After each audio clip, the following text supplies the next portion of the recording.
ఆషాఢ మాసం సందర్భంగా మన కాసం ఫ్యాషన్స్ కిలో చీరలు కొనండి, అరకిలో చీరలు ఉచితంగా పొందండి.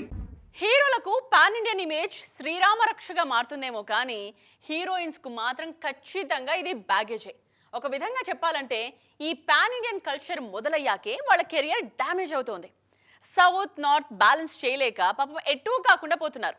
అర్ధాంతరంగా కెరియర్ స్లో అయిపోతోంది. మరి అలా ఇబ్బంది పడుతున్న హీరోయిన్స్ ఎవరో ఎక్స్క్లూజివ్గా చూద్దాం.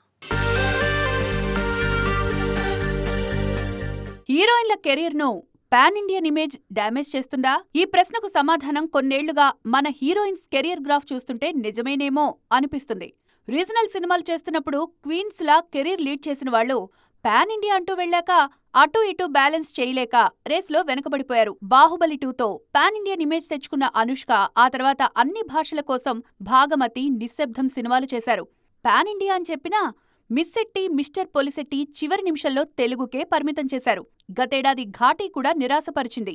రీజనల్ సినిమాలు చేస్తున్నన్నాళ్లు అనుష్క చక్రం తిప్పినా పాన్ ఇండియాకు వెళ్లాకే ట్రాక్ తప్పారు. పూజా హెగ్డే కూడా తెలుగులో మాత్రమే నటించినన్ని రోజులు తిరుగులేదు. హిట్టు ఫ్లాపులతో పని లేకుండా వరుసగా సినిమాలు చేశారు. కానీ రాధేశ్యామ్, బీస్ట్, కూలీ అంటూ పాన్ ఇండియా వైపు వెళ్లి వెనకబడిపోయారు.